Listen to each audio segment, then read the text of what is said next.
नमस्कार. आज एक रील बघितली आणि त्या रीलमधली गोष्ट म्हणजेच की समुद्राची गोष्ट मी तुम्हाला सांगणार आहे. मला छान वाटली म्हणून तुम्हाला सांगावंसं वाटलं म्हणून सांगतोय आपल्या चॅनलच्या माध्यमातून. समुद्राची गोष्ट अशी आहे की एकदा एक लहान मुलगा समुद्राच्या कडेला खेळत असतो. समुद्राच्या कडेला खेळत असताना एक लाट येते समुद्राची. तर ती लाट आल्याच्या नंतर काय होतं की त्या मुलाची जी चप्पल आहे ती लाटेबरोबर वाहून जाते. ती वाहून गेल्याच्या नंतर तो मुलगा काय करतो की तिथंच रेतीवर बाजूला लिहितो की समुद्र हा चोर आहे. तर तो तसं काय लिहित असेल तर त्याची चप्पल नेल्यामुळे तो तसं लिहितो. त्याच्यानंतर एक मच्छीमार असतो जो की मच्छीमारी करून आपलं पोट भरत असतो. तर मग तो मच्छीमारी करतो आणि माघारी आल्यानंतर तिथंच रेतीवर लिहितो की समुद्र हा पालनहार आहे.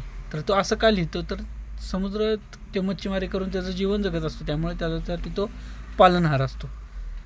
त्याच्यानंतर एकदा एका म्हाताऱ्या लेडीज असतात तर त्यांचा मुलगा समुद्रात खेळताना अचानक बुडतो.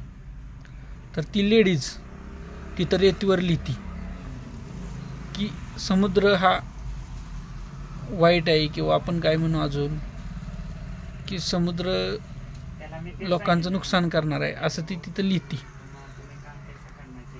त्याच्यानंतर समुद्राच्याच बाबतीत एक वयस्कर माणूस म्हणजे की म्हातारे वयाचे माणूस वाकत वाकत असे समुद्राच्या कडेनं फिरत असताना त्यांना एक मोती सापडतो. मोती सापडल्याच्या नंतर मग ते तिथं वाळूवर लिहितात की समुद्र हा दानशूर आहे का तर समुद्राने त्यांना ते मोती वगैरे दिलेले असतात अशा संदर्भात.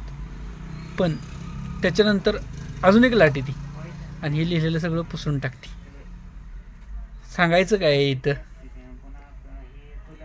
की समुद्राला पण माहिती आहे माणूस हा परिस्थितीनुसार आपले शब्द आपली वाक्य बदलणार असतो.